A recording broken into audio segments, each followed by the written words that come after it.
Story 1. Am I the a-hole for telling my surrogate to stop acting like she was my husband's wife? My husband and I have been together for 5 years. We wanted kids, but because of my health problems, this wasn't possible. We decided to go with surrogacy. My friend nominated her sister, Brittany, 29. I agreed right away because I know Brittany and the family. We've set everything up, discussed payment, short and long-term plans, counseling and doctor appointments. We've explored IVF and chose a private clinic to get it done. It started after Brittany took a pregnancy test. She only told my husband, though. She had both our numbers. She only sent my husband a pic of the test while he was at work and sent me nothing when I gave her my personal contact info, but it was okay. Things got complicated when Brittany started having access to our credit cards for her own wants and claimed they were the baby's needs. She excluded me from doctor visits and scans and had only my husband go with her. Her excuse was that my husband drives and has time since I work and is unavailable most of the time. I felt isolated from this experience, but said nothing knowing she's bearing a lot of the burden, so I had patience. My husband had no idea what was going on and if this was normal. This was new to us, so we didn't know. She's 7 months in, and last week she had us visit to discuss things that I thought we'd probably agreed on, but said she changed her mind about, and her mom was there too. I heard Brittany out and was shocked when she gave a list of how things should be from now on, since she said there was a lot of confusion in the past because of me stressing her out by complaining. She requested she get a say in things like baby names after I deleted the list of names she sent to my husband. She wanted more access to my husband's credit cards and free time to get stuff done at her place. Also, more time with the baby than agreed on. Then wrapped up by saying only my husband should be with her in the delivery room and used the hospital as an excuse. I got up and firmly stated I didn't agree with her new terms and that she had to stop acting like she was my husband's wife and this was their baby. My husband didn't speak till she started crying. He asked me to sit down, but I said I had boundaries, reminded her of what her role was and how she overstepped. Her mom went off and said her daughter was being mistreated when she put herself mentally and physically through the most selfless act for us to make us a family. She gave us a part of her life in those months to give us what we want, and I was acting selfish and ungrateful. She had us leave, then told my friend, and it got more complicated. I was told to apologize for what I said. Am I the a-hole? I don't think so. You had agreed upon all this stuff before. How legal were the documents being signed? Check those out. This was what was being agreed upon. Yes, she's going through a lot. She's going through this stuff of having a baby, and she is going through a lot of physical and emotional pressure on this. But I don't think that's worth giving in to demands like that. You had already agreed on all this stuff, and I think this woman just needs to lawyer up because it's not going to end easy now at all, unfortunately. Story 2. The employee from hell finally gets herself fired in a hilarious way. Until about an hour ago, I had the employee from hell on my team. This woman couldn't show up on time in appropriate clothing to save her life. Generally had a bad attitude. Half did every task and would not shut up about her personal life. We've basically been waiting for her to do something egregious enough to merit a third write-up in 6 months, which results in almost automatic termination. So today, she showed up late again, and I was already in the middle of gleefully writing her up. Instead of apologizing or at least getting to work right away, this idiot starts babbling about how she's so hungover and trying to tell everyone about her weekend exploits.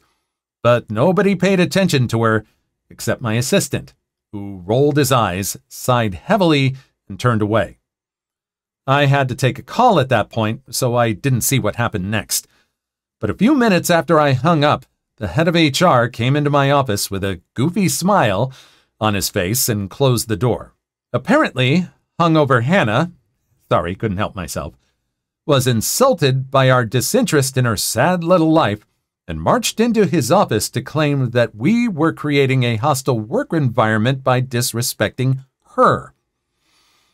He fired her dumb butt on the spot.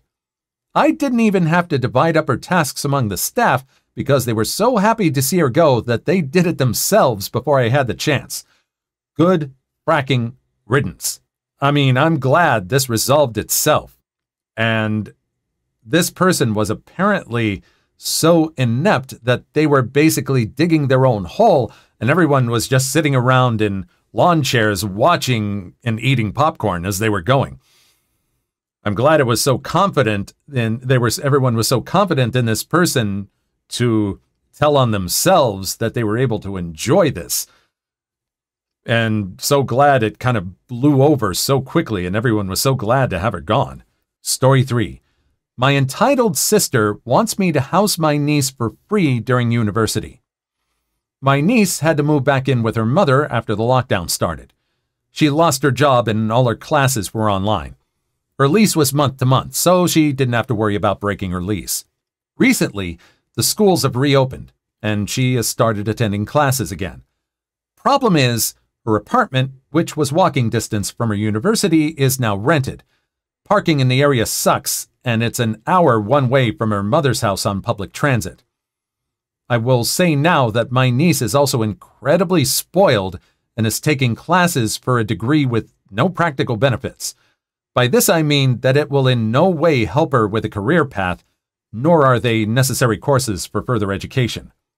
Got a call from my sister asking if my niece could live with me because I live alone in a 2-bedroom house and I'm a 15-minute bus trip away from her uni.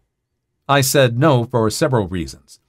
I work nights and need to sleep during the day. My niece is a very loud young woman and doesn't understand the concept of an indoor voice. Last time she stayed in the same house as me, I was sleep deprived because of her practically yelling on her phone, and it affected how I did my job, resulting in a write-up. My niece is also a very messy person. I helped with the move-out, and the memory makes me shudder. Some of the unwashed dishes in the sink were tossed because they were beyond cleaning. She tried to just sit on random stuff and text her friends and scroll TikTok. I had to take her phone and lock it in the glove box for the U-Haul we rented to get her butt moving to help. My sister still calls me a shrew for doing this. While I may have a 2-bedroom home, the second room is my office/workroom. I've been in the process of making wire-wrap necklaces to sell online for extra income, and I need the area as a workspace. It's also my library, for lack of a better word. I keep my collection of novels on bookshelves there, and a comfy old recliner for reading in. My niece is allergic to cats, and I have 3. My sister seems to think I can keep them all either in my bedroom or locked up in the basement for the school year. Yeah, curse that right there. And this is the big one. My old sister is under the belief that my niece wouldn't have to help out with household expenses or be expected to cook for herself. She also thinks that my niece shouldn't have to get a job while in school to focus on her studies. Tried to pull the "we're family and should help each other out" card. But that didn't count for Smeg when my step-siblings nearly made me homeless after my stepdad passed away and gave me 30 days to find a new place for me and my dog. Dog-friendly buildings where I live are hard to find. The only way I would agree for my niece to live with me is that she would give me $250 a month to help cover utilities and part of the internet. Figured that's a steal, considering a cheap place around her school is more than double, even triple that. Plus utilities, and she could use the garage for her car for free. But I would also expect her to buy her own food and clean up after herself, like doing her own laundry, keeping her room clean, putting her dishes at least in the sink, if not the dishwasher. Would not expect her to cut grass or shovel snow. The thought of even asking her to do this already gives me a headache. Now I'm getting texts from both my sisters telling me that I'm a horrible person and should open my home to this. That it's unreasonable to expect a 19-year-old to spend 2 hours on the bus every day and yada yada. Part of me feels guilty because I could move my office and workspace down into the basement and can't be a living space due to lack of windows. But I can't afford the expense of a second person in my home without them chipping in for the bills. Nor will I lock my cats away in their home. I don't think it's unreasonable. Should chip in, and given this person's reputation, it's not unlike landlords doing background checks on people and, having to delve with people who might not have the best record when renting people out. And I know we have problems with landlords right now that are just being overbearing. I don't think this is too much to ask. Covering your own food, having to chip in for bills and everything like that. She's meeting people halfway, saying that she could probably make room for her, but there's just not enough of them getting along to make any sense. It just doesn't work. Please like and subscribe if you made it this far. I hope you'll enjoy the rest of the video and have a wonderful day. Story 4. Today I fracked up by falling asleep in the back of my boyfriend's car. Last summer, we're on a road trip from New Mexico to Mexico. We have a Honda Element that's converted for living in, so I crawl in the back to nap while he's driving. He stops at a gas station in the desert of Arizona, and while he's pumping, I get out to use the bathroom. Come back out, don't see him, and walk around the parking lot to have a look. I jokingly think to myself that maybe he drove off not knowing that I got out to use the restroom, but brush that off. I sit on a bench outside twiddling my thumbs, realizing this may now actually be the case. I reach for my phone to call him, but of course my phone is in the car. I go back inside to ask the cashier to use their phone, but she says they don't have one. Obviously they do, but whatever. So I start asking random people in the store to use their phone, which makes people visibly uncomfortable because we're in the middle of nowhere and they think I'll steal it, I guess. I go back outside and continue asking strangers for their phone.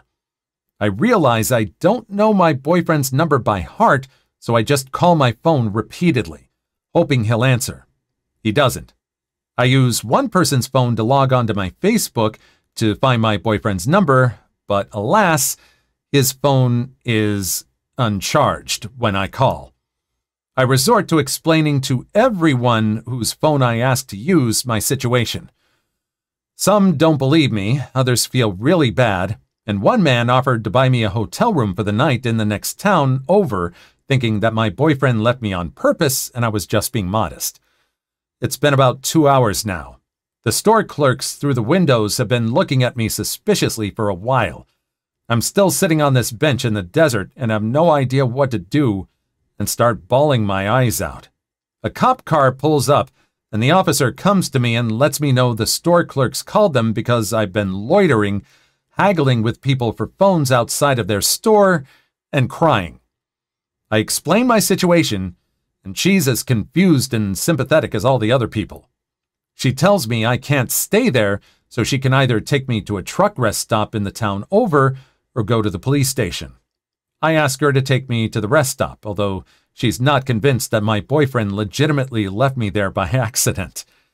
We're driving down the highway when on her radio another cop says he's at the gas station and there's a guy there looking for his girlfriend. I just crack up and she does too, flips the car around and takes me back. And there, my boyfriend is standing outside of his car, banging on the windows and nearly crying because he couldn't believe he'd actually done that.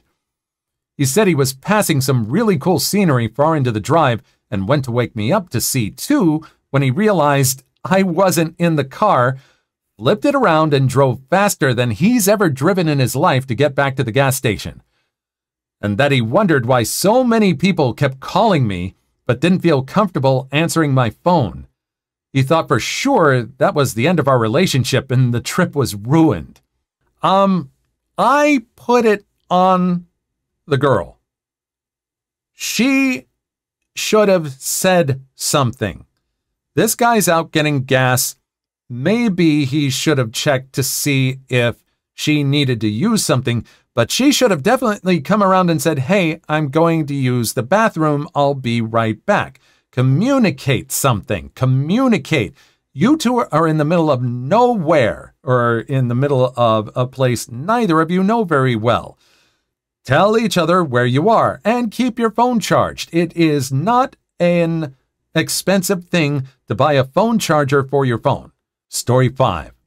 How I was almost trapped in an arranged marriage. Sorry this is so long. I promise none of it is boring. I grew up in a cult that believed, among other things, that women were the property of men, and children were the property of parents. So as an unmarried daughter, I was basically a cherished slave. I ran the house, meal planned, cooked, and even homeschooled my youngest siblings, all while trying to homeschool myself through high school. Having grown up my whole life this way, I didn't even know the law would have been on my side if I had decided to defy my parents and move out when I turned 18. My parents constantly reminded me that until they gave me away to a husband, I was still their child and would obey them as the mouthpieces of God in my life. One day, my parents told me they had received a phone call from the parents of another family we knew. Their oldest son had noticed me and wanted permission to court me. So, per protocol, the parents would talk to each other, then each talk to their kids and arrange the whole thing. My mom was beaming with pride, but I thought about it for a little bit and said I didn't want to do it. Mom's smile disappeared and she cried, "What? Why?" I gave her my reasons, very good ones, I thought. But my mom wasn't satisfied and told me I was not allowing gods to work in my life and that I should just obey them and trust that God's will would be done. Being the good girl I was, I relented and said yes. Then followed a week or two of awkward family gatherings between our two houses, because this version of courtship never allowed for the couple to be alone together. I tried to ease the tension by telling funny stories and encouraging other family members to talk, but only received stern rebukes from his mother, who very clearly did not approve of me. Once she said, "We don't believe in practical jokes, so we are not impressed by that story." I mumbled that I wasn't trying to impress them, and they could talk about anything they wanted, but no one did. Another time, I was alone with his mom in the living room, and she stated, "I only had 2 requirements on the girl he chose. 1, that she came from a good family, and 2, that she knew her Bible. And you have both of those, so I'm not going to say anything." I was confused at feeling so rejected when I didn't even want this in the first place. I mean, really, who was courting who? Then I got a job offer as the church receptionist, and my parents told me his parents had called them again and said they did not approve of women working outside the home and didn't want me to take the job. We believed the same way, except it was after the woman was a mother. Before she had kids, it was up to her father or husband whether or not she could work someplace. This was a strange situation where my father allowed it, but the guy I was courting didn't. My parents told me to call him and get his permission too. I thought that phone call went well. He basically said he was not my husband yet and I should follow my own family's rules. He didn't mind and was okay with it, so I happily accepted the job. The next day, my parents told me his parents had called and canceled the whole relationship. It felt weird to get dumped without ever hearing from the guy dumping me, but it solved my problem, and I moved on a little confused and definitely not in the mood for anyone else to court me. 2 years later, at 19, I still wasn't married, shocker, and his family thought that meant God was saving me for him. The whole scenario repeated itself, but this time, my dad insisted that the guy court him first, so he could decide if he was even good enough for me before my heart got broken again. My dad told them until he made a decision one way or the other, he did not want any of them to contact me and tell me what was going on. The guy decided no contact couldn't possibly mean letters, so he wrote me a 5-page apology for dumping me 2 years ago, before and confessing that he had been falling in love with me and wanted to know if it was worth his time to even get to know my dad. My parents saw his name on the envelope and confiscated the letter before finally deciding it was too late, and they explained the whole thing. I was honestly insulted that a guy I had barely seen in 2 years would say he loved me, but doubted if it was worth his time to follow my family's requirements to court me, especially after the last time he tried it, his family made me feel like trash. We agreed to meet at a local restaurant and agree on the terms of the relationship and decide if we even wanted to try it again. I sat on one side of the table with my parents on either side of me. He sat on the other side with his parents on either side of him. It felt like we had lawyers. His dad immediately started yelling at my dad for denying his son and saying it was so obvious that I wanted this and he was holding me back. My dad is a quiet man, and he sat there like an angry stone while this man yelled at his face in the middle of the restaurant. It got so heated and embarrassing, the guy who liked me excused himself to the bathroom to throw up. While he was gone, his dad also said if we didn't accept his son, there might never be another guy to come along and marry me. This made me laugh because I wasn't that desperate to just accept the first guy to ask, just because I was scared no one else would.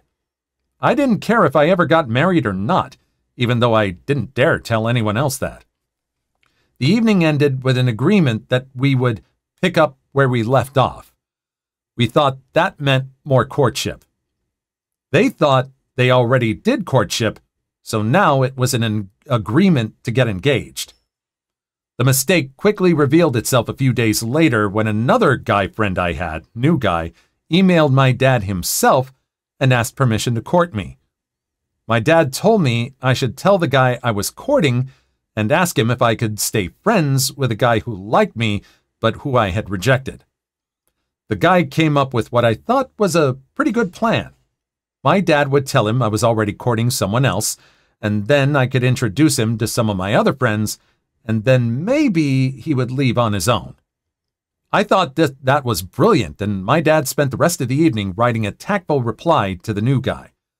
The guy I was courting was now aware that I had friends who were not female. Their family believed guys and girls could never be just friends, so I was essentially cheating on him with 20 other guys. He called me the next morning, 6 days after I had agreed to this courtship, and asked my permission to ask my dad's permission to ask me to marry him. Basically the lamest over-the-phone proposal. He said he was in love with me and we didn't have to get married right away, but that I would just be his and have a ring on my finger so no one could take me away from him. I told him I was flattered and that he thought he loved me, and I wished I could say I loved him back, but I didn't. It had only been 6 days, and I hadn't even decided how I felt about him yet. His voice changed instantly, and he angrily snapped, asking if I was still talking to that guy who also liked me. I was shocked. I had never seen this side of him before. That's why it should take longer than 6 days to find a spouse, kids. I tried telling him that my dad had only just replied to his email, and I hadn't had a chance to introduce him to my friends yet. He said, "That wasn't the plan. We agreed you wouldn't talk to him anymore." I shut him down and said, "Whoa, I'm only doing what you told me to do. We're not engaged yet. I talked to lots of guys, and it doesn't mean anything romantic. We're just friends."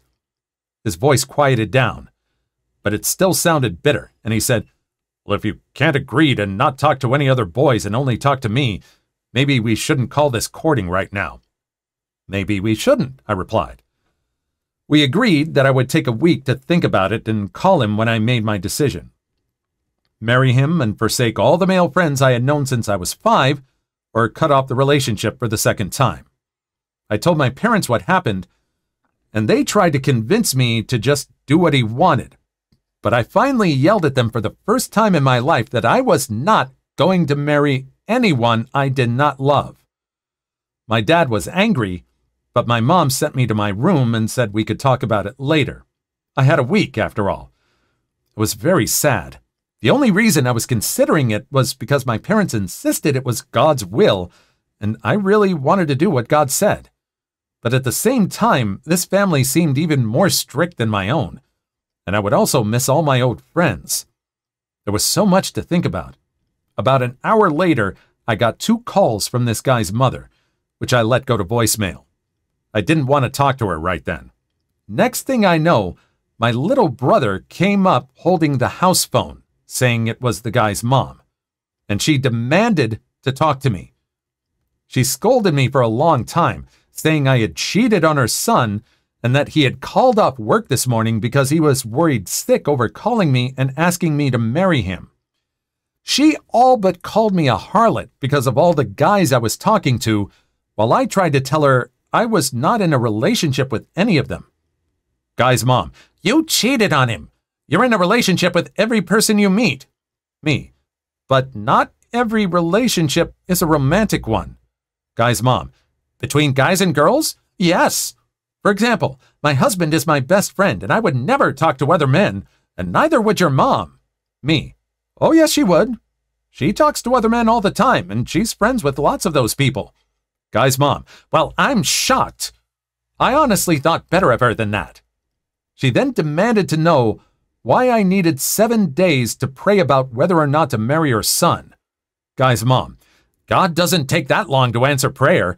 It sounds like you already know how you feel and you're just too scared to say it. It should take a day or 2 at most." Me: "Look, your son agreed to let me have a week. If he can't do that, then the answer is no." Guy's mom: "Well, let's not be too hasty." I thought, who's being hasty? I wanted a week. She then told me she would go talk to her son and her husband and see what they wanted to do. I hung up the phone and threw it across the room. I had never been accused of anything like that before, and I curled up in a ball and cried. My mom heard me and came to see what was wrong. When I told her everything that horrible woman said to me, and I stated firmly that I never wanted to see anyone from that family again, she called my dad up, and he was angry at me for being accused of being a harlot with all these boys, but told me I was not allowed to make my decision until a week was up, because that was what I had agreed to. I just silently told myself that they could all think what they wanted, but I knew my answer was no, and it would still be no a week from now. He called the family back and told them none of them were to contact me in any way, shape, or form for the whole week, and when I had made my decision, he would call them and let them know what it was. They were angry, but they never contacted me again. Almost 2 years later, I married the new guy who had emailed my dad. Remember him? He was not a member of our cult and taught me how to think for myself. Our courtship looked a lot more like dating than anything else and made a lot of people upset, but we didn't care. We just celebrated our 10th anniversary, and we have 3 sons. I feel like I was rescued. Wow. A lot of drama there. It's kind of hard for me to get past the fact that all of this was because they were in a cult. But for being in a cult, this woman's dad seems like the most rational out of everything. He and she were willing to take her feelings somewhat into account, but it's just really weird to hear what they were believing, that women are the property of men and children are the property of parents. And thanks to this marriage, she was able to get out of it, which I'm grateful for, really happy for. I wonder if she was able to talk and confront any of the other members of this cult either and help them get out. Please leave your story in the comments. I would love to make a video on them in the future. Also, don't forget to like and subscribe.